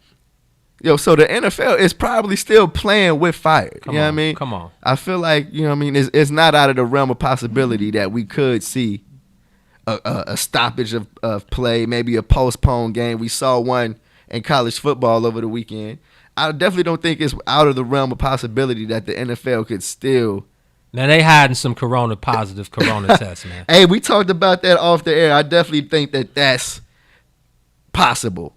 You know what I mean? But hey, we got any conspiracy theorists out there that, hey, we need to have a conspiracy theory Thursday or some shit. We may have to have a new segment. Let's break real quick. You're on the soil with the bigs.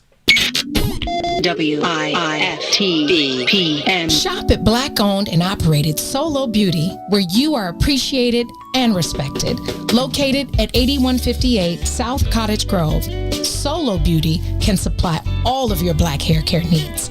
Solo Beauty is open from 11 a.m. to 8 p.m. Tuesday through Saturday, or you can find them online at solobeauty.com. When you need vibrant, colorful gear that offers high-performance material that keeps you cool, call Agent Huff Custom Gear. Let us take your expressions and create something new for your everyday wear, your bedroom, or bath. For all your needs, we offer custom sublimation, silkscreen, vinyl, and embroidery. You can reach us on all things social at Superhero Huff. www.superherohuff.com or 630-476-9191.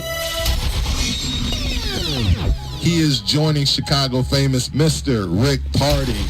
Talk a little bit about during that time to connect with artists. You know, seeing some people come up like my boy Gotti.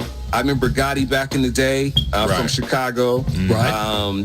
Interviewing Common. Before Common was big, I remember having Common on my show when I used to do a show called Home Jams, and people didn't know Common. And Common was Common Sense at the time. Common Sense. Sense, right. I had Common on my show, and I remember talking to Common, interviewing him, and I said, so who are some of the people who inspired you? Because, you know, he's younger than me. Like, who inspired you, young man? And he was like, Redman, and Redman, you know.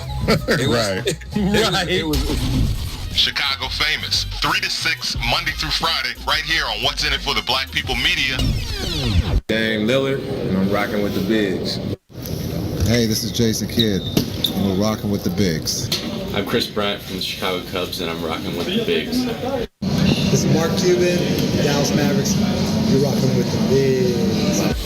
Take notice, the Entourage DJs are taking over the game. The Midwest invasion is here, and the true Midwest mixtape king is giving it to you. It's DJ G-Spot banging your mixtapes right now. You are now listening to the Myth Mixtape. DJ G-Spot and Mick Lou, Chi-Town's finest. It's definitely representing Southside, Westside, stand up. Yeah. They honor my persona, see my coat of arms, cloaked in armor, live and die by the code of honor. The honorable, known as Mick the Conqueror, my mantra is that of a monster. My vengeance is endless until you extinct like a condom. What you think I was armed for, I'm knocking at harm's door. Molded by the force, call me the Black Mamba. I'm putting up numbers like Kobe in the garden. My thoughts is thoughtless as I talk shit, and there's nothing as heartless as my heart lies deeper than the darkness that dwells where the sharks live. You sleeping with the fishies, or surfing with the marlins. On the surface, I'll unleash the carnage till you surf, till you starving, searching for a market. I'm the pit boss, tally up your losses. Your fate is sealed way before the card flips. You marks ain't shit. Topic of discussion, they ain't talking about nothing. Keep their noses in the sump. Y'all ain't talking about shit. I hear them wolfing in the whispers, snakes in the grass. We ain't thinking about your ass. Y'all ain't talking about shit. Fucking lying, I ain't buying. Ain't nobody even trying to hear that dumb shit you kick. Y'all ain't talking about shit. Find yourself some business, get yourself a life, and skedaddle, motherfucker. Y'all ain't talking about shit. Unlike the players, y'all engage in betrayal. So brave, do anything for the You are back on the soil rocking with the bigs. Of course, you know who that is in the backdrop. My boy ML Mick Luda putting up numbers like Kobe at the Garden. See, man. ML sounds immaculate. It sounds so good, don't you agree? I got a lot of unreleased ML at the crib, man. I might just put out a couple ML albums just for the nostalgia, man. I still think I'm going to the grave saying Mick is top 5 lyricists of all time in Woo. Chicago, man. Woo, okay. Of all time. Then go ahead and share that. I know I want to see what you got in the vault, fam. You know, I want to see what y'all working on it or what y'all have worked on it. I've never been able to hear. Whatever you got in the vault, I'm trying to hear. I know y'all said y'all got some bump that's been unreleased. Whatever y'all got, I'm trying to hear it. So much unreleased material, man. The good old days, man. The good old days, man. I remember them like they were yesterday, but shout out to my boy ML. Shout out to my boy ML. And shout out to leaders, man. Y'all see, I always keep a funky brim. 95% of the time, I'm repping that Biggs brand. I mean, 100% of the time. Actually, y'all see the OG T-shirt. But I'm rocking the OG leaders cap. Shout out to my boy Corey Gilkey, a.k.a. Silk. Man, I was at freestyle yesterday. Shout out to Corey for always holding me down when I come through there. But I was thinking, you know, we came off a weekend getaway, man. The move, when you touch back down in the land, used to be get you a 6-wing, mild salt, salt and pepper. We thought about it. We was like, nah, we want some freestyle. Let's go lock in with Corey. Let's go support the family. Exactly. So shout out to the meal yesterday. It was great. Yes, sir. Yes. Hey, you All see right. the boss man say. Hey, don't even trip, Maze. You see the boss man say. It's, yes, I saw sir. first. Yes, sir. Yeah, hey, real talk. I gotta keep that in my closet. Hey, that's a 1-on-1, right? Hey, we can't find that one. But Gino, speaking of the Cubs, last week of the season, man, the guys are waiting to clinch their spot in the October. You know what I mean? What's going on up north with David Ross and his guys? Oh man, the people want to know. I feel like y'all got some things y'all got to work out over there, bro. Yeah, man, that offense, man. You know, we talked about it a couple weeks ago when we had the David Ross audio when we asked him about, you know, Javi, you know, not having the typical Javier Baez season at the dish. And did he ever think about, you know, moving Javi down in the lineup to kind of, you know, take the pressure off of him hitting in that fourth spot and just kind of, you know, like I said, take the pressure off of him, get him back to feeling like the Javi that we know. And he said, yeah, of course he thought about it, but he was like, nah, at the end of the day, you know, you got to kind of let these guys be themselves, do them, and eventually, you know, they'll come around. And you know, I was saying all it takes is one at bat to kind of swing the pendulum. That's true. But see, now what I've been realizing in this crazy short season is that do those, you know, rules really apply this year? No rules apply this year. Because it's the last week of the season, 55 games in. And it's like, okay, man, like, yeah, you should probably do something. You know what I mean? And shake things up. And he has. The last maybe week or so, he's definitely put a little salt and pepper on that lineup. And you see Javi, he dropped him down to 6. Now he's down to 7. Moved J. Hay up a little bit. Chris Bryant is hurt again. So he had, had to throw Anthony Rizzo at the top. Ian Happ needed a couple days off. He can't catch a break, man. Man, it's tough, man. When those nagging injuries, when they just when you can just never get back to your full strength, it's tough, man. And a lot of people call Chris Bryant soft. I disagree with him being soft. Nah, you can't even go there. You can't even do that with Chris because it's such a double-edged sword with him right now where, you know what I mean, he's hurt, but if he doesn't play, he's going to get called soft. Now he's playing through it, not putting up the numbers that people feel like he should be putting up, and he's still getting called soft. But it says something, again, about your character and the type of teammate you are when you're hurt and you still want to try to play through it just for your guys. But when it's, it comes to a point where when you're hurting your guys more than helping them, then it becomes – because no player, I don't think 95% of those guys are very tough. And none of those guys are just going to say, man, Rossi, I need out. I need some days to recoup. So it's going to take the manager to kind of have, the best for his team to be like, you know what, Chris, let me take you out the lineup for a few days. Go ahead, get the rehab, get yourself back in order, and then come back and see how you can help the team. But we also think that anytime you see Chris Bryant up at the plate, man, you got to feel like something good is going to happen. So, again, I'm not going as far as to say Chris Bryant is soft. That's definitely a fallacy and that's false.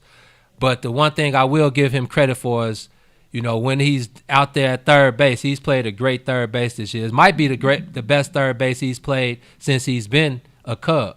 So I will give him that. But had a shoulder injury last night. I'm not sure if he hurt it on the swing or what, but an injured Chris Bryant going down the stretch and going into October baseball is not what you want. But again, man, the offense is struggling, man. They're struggling. They put up a 5-piece last night. They shut Pittsburgh out. Great outing by John Lester, who's had 3 or 4 great outings his last 3 or 4 times out.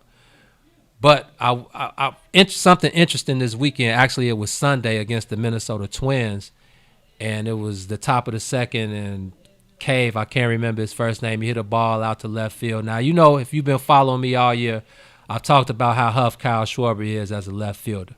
And I don't know about David. Again, I don't get paid. That's above my pay scale, so I don't get paid to make lineups and decisions on that. But I do think this at some point David Ross should have made the adjustment to just leave Kyle Schwarber as a DH and find if you got to throw Willie out, if you got to throw Wilson Contreras out in left field, or wasn't that like the gift that the Cubs got, in the 60-game season was the DH position coming over to the National League? It's like, well, here's your chance for Kyle Schwarber. Here is your chance. Yes. But it's also, you're going off of, you can really only go off of last season, and Victor Caratini had a promising upside if you looked at what he did last year at the plate.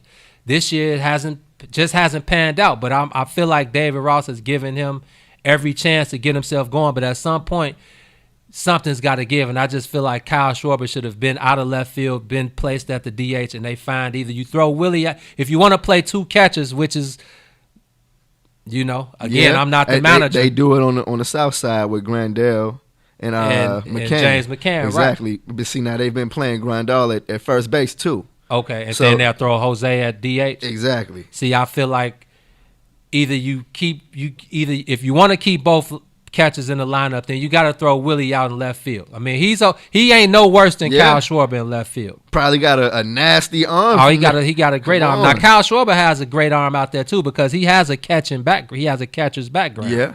But I just think so. Anyway, back to the story. Cave hit a ball to Schwarber. He misplayed it. It hit off the wall, hit over his head. He didn't necessarily hustle to the ball because you know how it is, doubles. Guys hit the ball into the corner. It's a double. Exactly. You're not really expecting them to routine double. I'm gonna get it back. Get it back in before he even think. He's not even thinking about 3. Cave, the first 2 games, this guy hustled all the time. He was a pinch runner the night before, so obviously Rocco Baldelli is the coach. Yep. Rocco knows that this is a guy who's gonna hustle at all times. So when Cave saw Kyle Schwarber not hustle to that ball, he didn't even think about it. He didn't even think about stopping the second. Got to third, triple, ended up scoring. Next thing we know, Kyle Schwarber is pulled from the game. Now we're in the press box, so you really can't. We don't know what's going on. So we looking at the big screen, and you just see Kyle on the bench just staring into space, looking like, I jagged. Comes back later. We asked Rossi in the press conference what happened. He said, I just want to keep anything that happened with me and Kyle Schwarber in-house, which is cool because, the media, we know how to get it. That's one of the pluses of having an ex-player as your manager. You know what to keep away from the media. So when we go to Kyle, media asked him the same questions, and he kind of gives us what we kind of already knew. I saw what he said. He said, man, I didn't do what I was supposed to do. I let Cave get to third, which should have been a routine double, put Yu Darvish in a bad position, ended up hurting the team. And that was that. So the best thing about that was Kyle Schwarber took his lumps like a grown man, stayed out. He didn't go into the clubhouse and pout and not come back. He sat out there with his team and was cheering and clapping like any other teammate. So I thought that showed what type of teammate and what type of guy Kyle Schwarber was. But it also showed, I was kind of iffy with David Ross on that because I didn't know, because if you remember, Javier Baez earlier in the season didn't do it to him, and he didn't bring Javi up on charges. So it's a different point of the year, I feel like, and this is a point where you want to see everybody with the pedal to the floor. I agree with that. And Kyle Schwarber is definitely a guy who plays his heart. It was interesting because you're right. That's interesting. Sometimes that's when he makes a lot of his mistakes, is when he's going extremely hard.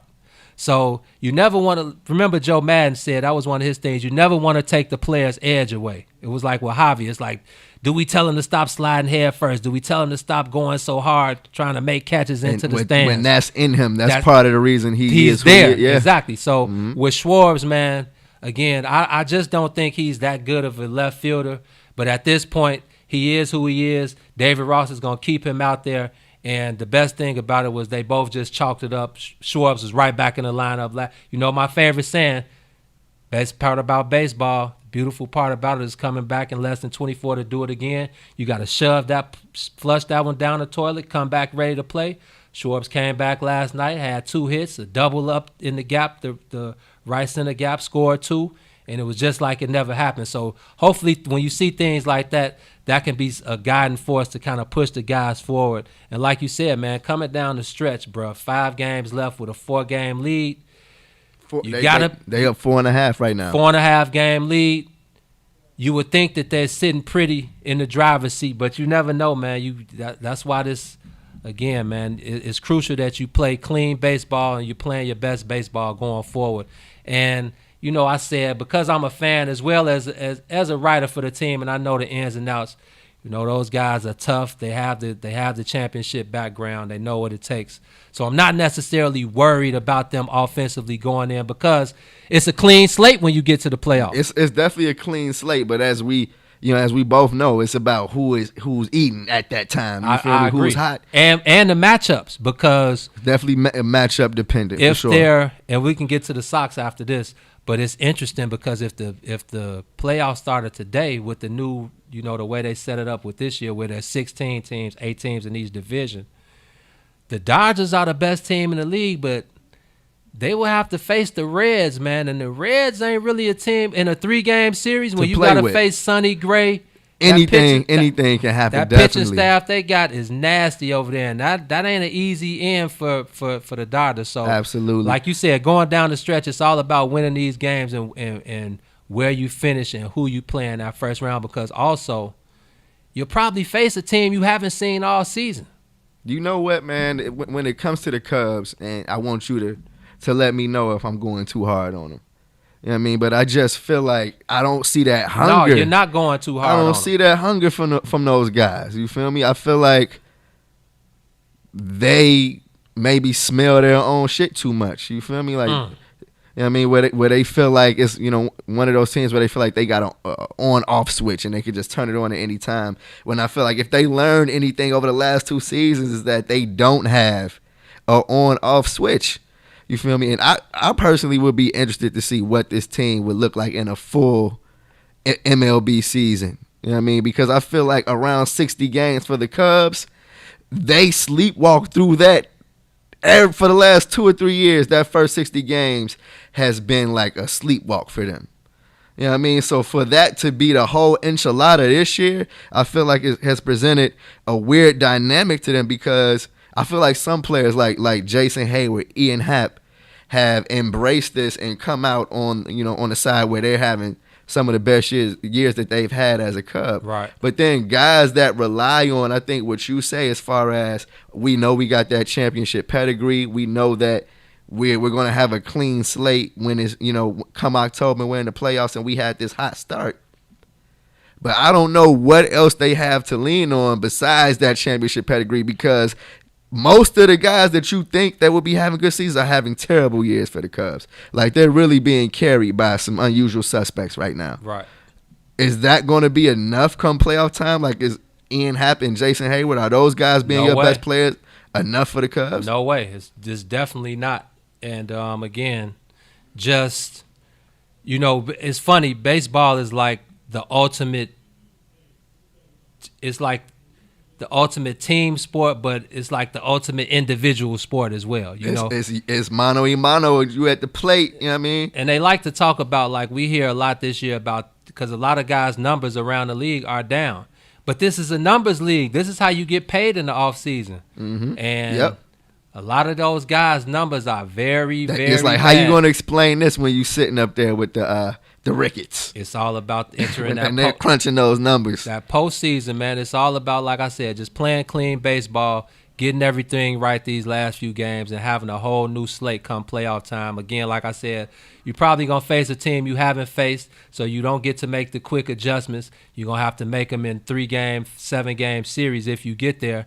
And it's just, like you said, the dynamic is just interesting in itself with it being a whole new playoff format, guys having to go to a bubble, guys not having their families. It's just a whole lot of scenarios that play into everything that's going on. So as long as the guys, like I said, clean it up, get some things going in these last 4 or 5 games, I'm interested to see come this time next week, playoff baseball in Chicago, because yeah, man, and the South Side, man, yeah. What's going on?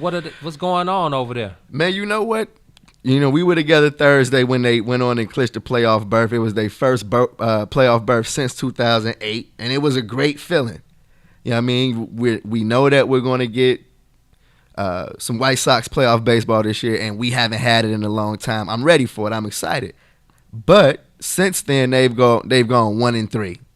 The lead in the AL Central is down to 1.5 games, and they got a 3-game series coming up with the Cleveland Indians, the second-place team. They got 3 games coming up to. Yep, 3 games versus the Indians starting today, and then we close out versus the Northsiders. Okay. Over the weekend, and I kind of want to know how White Sox fans are feeling, because this is what I was kind of worried about. After they got that playoff berth, would the foot come off the gas a little bit? You know what I mean? What we've seen since then, I feel like, are the issues that are going to have to be addressed before game 1 of the playoffs. Ricky has to find a lineup that gives his guys the best chance of being great. We saw in the post game yesterday, Frank Thomas keep it skrilly, 100% real with Rick Renteria as far as Luis Robert is going. He's sitting down there in that 7th spot. Oh, wow. Really? And he's having the worst stint of this season so far. It's been like a month, right? It's been rough for Luis Robert right there, but Frank Thomas was like, yeah, you leaving him hanging down there in the 7th spot with no protection. He showed that he could be a star in this league. He needs to be moved up in the lineup where he's not just seeing changeups and sliders all the time. You know what I mean? And I felt like that's exactly one of the issues with this team right now. They haven't found that game 1 playoff lineup that this is Ricky's best lineup yet. You know what I mean? And to see them lose 3 out of the last 4 is not what you wanted to see. But I feel like these last 2 series versus the Indians and versus the Cubs are going to, mess around and mean something. But I think that's a good thing for the White Sox. If they can go into the playoffs playing meaningful baseball, then I think they got a chance to get hot and stay hot. But right now, this is not how you want to go into the postseason. 100%. I agree with you. And, having those young guys, hopefully, Jose Abreu and Timmy can they're MVP candidates. So hopefully. I actually think that they may have to run 2 of them things to the South Side. We may need co-MVPs this year. Okay. With the way those two guys are swinging the bat and playing defense, honestly. Yeah, no, they are definitely the bright spots. I mean, the whole team is a bright spot for the year, but I think, if anything, those are the 2 guys that you guys would be able to lean on and, kind of take over if guys have any butterflies or any type of issues going into the playoffs. Even if it's Ricky, maybe they can lend. Good point. Maybe Ricky can lend them an ear and take it from a player's perspective if they see something that maybe he's not necessarily seeing, from the bench. So, again, right at this point, I don't care who it is, what your record is, who you got on your team, vets, rookies, whatever. I think right now is the time that you show up. Everything that you see is going wrong. You got to put your best foot forward, and you have to be playing a clean brand of baseball going down the stretch because, again, it's a clean slate next week. Everybody is 0-0. And, again, you're going to be facing more than likely you'll be facing some guys you haven't seen. So the adjustment is going to be like none other. And with this pandemic-shortened season, I'm pretty sure these guys have seen a lot that they've never seen before. So it's going to be an interesting dynamic all the way around. But, hey, right now it's looking good for both sides of town. And if you're a Sox fan, if you're a Cubs fan, like T said last week, put your sword down. You could pick them up Friday, Saturday, and Sunday just for the fun of it. Oh, yeah. But after that, going into next week, October baseball, man, put the swords down. We need both sides of town, rooting for both sides of town. And it could happen, bro. It could happen. I definitely think it can happen. I want it to happen. I mean, I want to see that Chicago World Series. That would be just awesome, I feel like. But I think both teams got some hurdles to get over to get to that point. But it's baseball. I mean, I don't feel like you said, I don't feel like any team is perfect, especially going into that first series where it's the 2 out of 3, you know? So, yeah, I think, the White Sox are still a team that nobody wants to see because they know that if those bats show up, that's something that MLB is in trouble. That's something that I think is scary. I think that's the number one on the scouting reports for the White Sox. They go down 5-0. They can easily put up a 5-run inning with no problem. In the blink of an eye. But that's something that you don't want to really have to put, especially in the playoffs. That's something that you don't want to put a team with a bunch of young guys like that who may be pressing, like last night. We saw the Cubs play a piece of small ball with Javi with the bunt to score. Yep. So sometimes you're going to need plays like that to get guys over the hump. So, hey, man, you guys exceeded expectations over there. And yeah, and you know what? That's something we're going to have to talk about before we get to the playoffs because you just got to tip your cap to, the guys over there on the White Sox right now. It's especially, I feel like, Ricky Renteria, who has seen the young guys flourish under him. And I feel like that is a beautiful thing to see. You were there when we were, me and our brother SD were going back and forth. 100%. It was about, can we trust the young guys on this team to take the next step? Because when they didn't sign Manny Machado, that was what they were basically telling their fan base. We're counting on our young guys. We got this. To come and become stars. And honestly, that is what's happened on the South Side. All of their young players have showed improvement. And yeah, Yohan Moncada has had a down year, but he's been injured and had to deal with complications from COVID. It's just been an unfortunate situation for Yohan Moncada right now. All right. But everybody besides him, Tim Anderson, Lucas Giolito, Eloy, Luis Robert, Dane Dunning, Ronaldo Lopez, Adam Engel, just players up and down the roster. Everybody that needed to show up showed up. You know what I mean? And I feel like you have to give Ricky Renteria a lot of credit for that. For leading the clubhouse in a crazy year. I feel like his players have looked ready to play about 96% of the time. Does Ricky get manager of the year votes? Absolutely. I feel like, just off of principalities.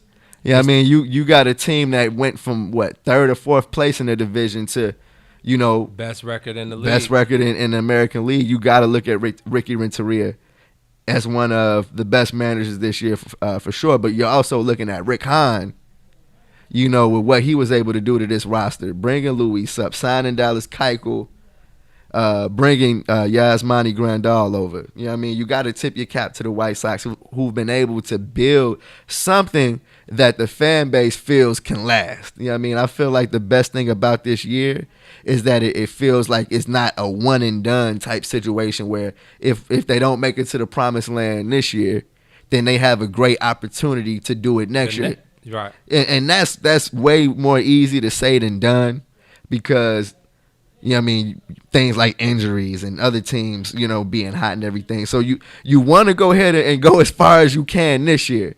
But they definitely have the talent, the young players, where you feel like this is a White Sox team that's going to be battling for, the next few seasons. And real talk, you got to if you're a White Sox fan, you're leaning back in your chair. I'm kicking my feet up, and I'm about to enjoy this playoff run because I feel like the guys are just out there to have fun. No, they are, because going back to it, they've exceeded expectations. This wasn't the year that we expected the White Sox to come on and lead the charge in the AL Central, let alone the American League. Like, they took a lot of guys by storm, and they let it be known, like you said.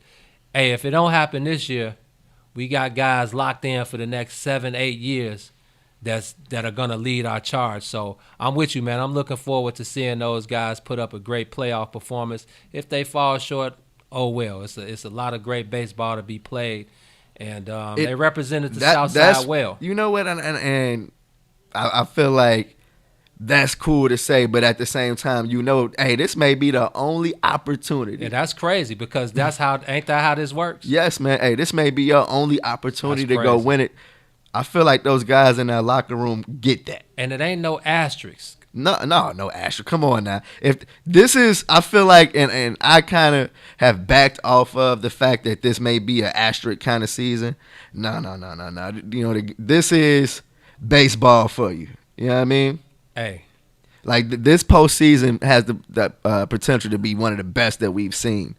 And I think that leads us into the finale before we get out of here. Let's do it. I think that leads me into the Goofy Mark of the Day award. Let's do it, man. I'm interested to see who you got, you know, in your head for Goofy Mug, because I personally am lucky to have not encountered any Goofy Mugs in the last few days. So take it away, Gene.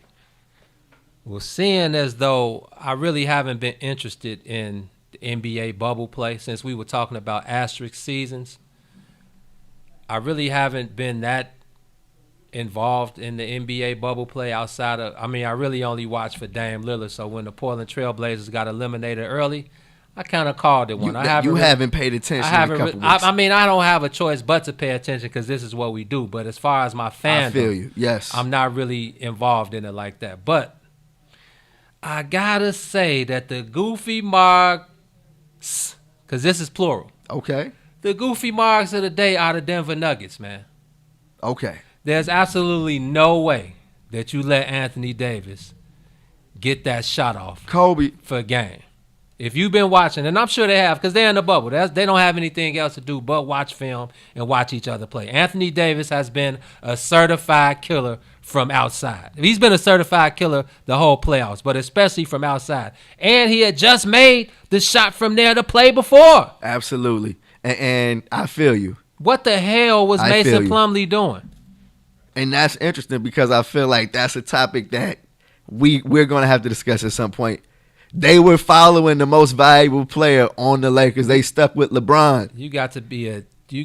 That is the power of having LeBron on your team. And I wanted to know where you were going with Goofy Mug of the day, because if I had to choose, I would have gave it to LeBron for his MVP comments, the way he cried over Giannis winning. Well, that's not.